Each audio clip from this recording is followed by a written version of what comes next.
Hello and welcome to RacingNews365.com's preview of the undisputed crown jewel on the F1 calendar. Yes, it is of course the Monaco Grand Prix. My name is Nick Golding and we're going to look ahead to the 8th round of the 2024 F1 season. Be sure to smash that like button and subscribe to the channel, and on that note, let's get on with the video. The Monaco Grand Prix is the one race on the calendar that every single driver would do anything to win, with this weekend's event at the iconic Circuit de Monaco being extra special. This Sunday will mark the 70th anniversary of the Monaco Grand Prix in terms of how many times the event has fallen under the F1 World Championship.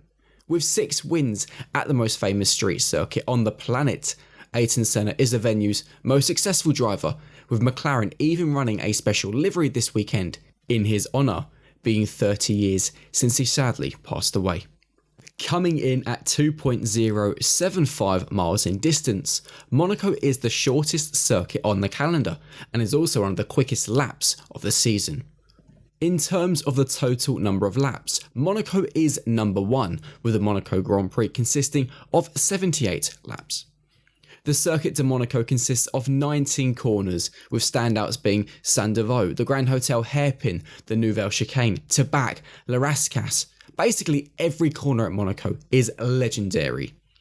The Circuit de Monaco does consist of one DRS zone along the start-finish straight, although rarely offers an overtaking opportunity into Saint-Devoux due to the shortness of it and the tightness of the circuit. The race has been dubbed as a procession in recent years, although qualifying at Monaco is arguably the best of the season. Time for fun facts about the Monaco Grand Prix.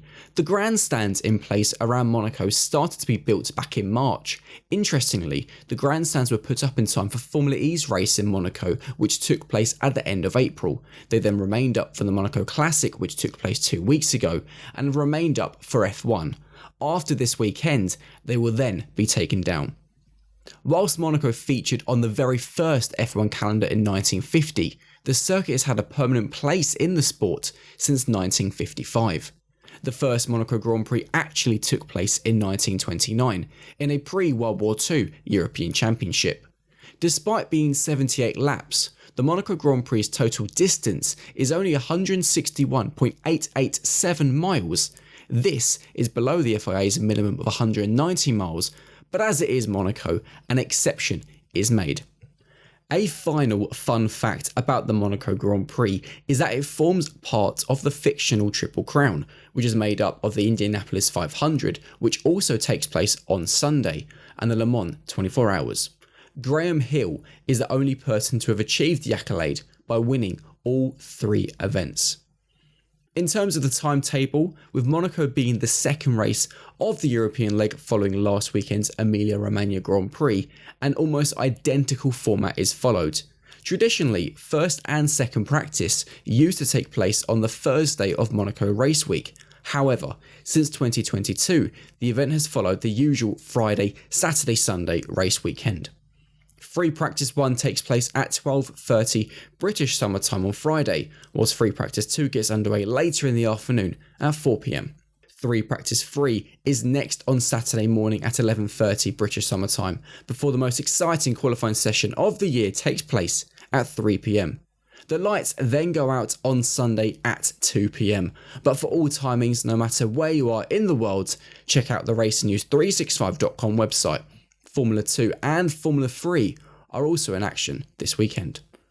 Predicting the weather for the Monaco Grand Prix is typically a real challenge due to the area having its own microclimate.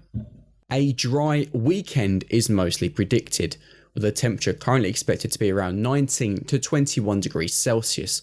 However, there is a very small chance of rain potentially during qualifying on Saturday. Due to the area having its own microclimate, as mentioned though, it does mean that this could all change very, very quickly. What happened last year in the Monaco Grand Prix?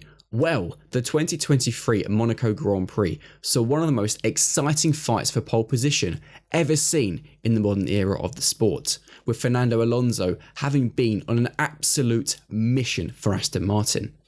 There was drama from the get-go in Q1 as Sergio Perez crashed at Saint-Devoux, allowing Red Bull's rivals to take photos of the floor of the RB19 as it was lifted into the air. Q3 was like nothing else as Alonso provisionally claimed pole with his final hot lap. Verstappen was dramatically 2 tenths down in the middle sector, but somehow found 3 tenths in the final few corners in what was an epic duel for pole position. As for the race, it started in dry conditions with minimal overtakes as expected at Monaco having taken place.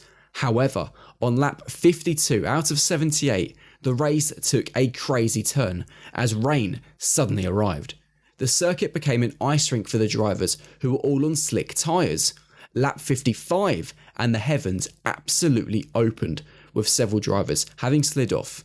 Verstappen mastered it all though to claim victory ahead of Alonso and Alpine's Esteban Ocon, who completed the podium. The big question though, can Verstappen master Monaco once again? Based on what happened in Monaco last year and his current form, the Dutchman is arguably the favourite heading into the weekend, but will likely be challenged by McLaren. Since introducing a huge upgrades package in Miami, McLaren has been able to match and even beat Red Bull. With that in mind, Verstappen was asked after winning in Imola what McLaren's genuine threat means for Monaco. Verstappen told select media, including Racing News 365, nothing, because Monaco is again completely different. But you can see, of course, it's clearly very close now. I think I had a bit more pace on the medium, but then I didn't have that pace on the hard. And at the end of the day, we basically came over the line like we almost started the race. It was incredibly close, and Monaco is always very hectic. You need to really nail all of the qualifying to get a lap together there. Get the tyres to work as well when it matters. It's always very tricky. Monaco is very special, I would say, in that sense. It should be noted that Verstappen can make history this weekend. If he claims pole position, then he will eclipse Senna's record for 8 consecutive pole positions. Norris is one driver who will be keen to deny the Dutchman the record, both in qualifying and in the race, considering he finished just 7 tenths of a second behind the Red Bull driver in Imola. Norris said ahead of the weekend, "Monaco up next. It's one of the most challenging weekends on the calendar. It's not the easiest track to overtake, but qualifying here is one of the most exciting challenges in motorsport. It's all about hitting the ground running and building confidence right from FP1.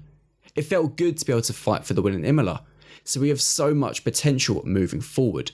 Monaco will always be a special race for us, as we will be racing in a tribute livery to Senna. It looks amazing, and I can't wait to race around this special track in it." Who knows what will happen this weekend? Be sure to let us know your predictions in the comment section below, like this video, subscribe to the channel, and from RacingNews365.com, we will see you in Monaco. See you later.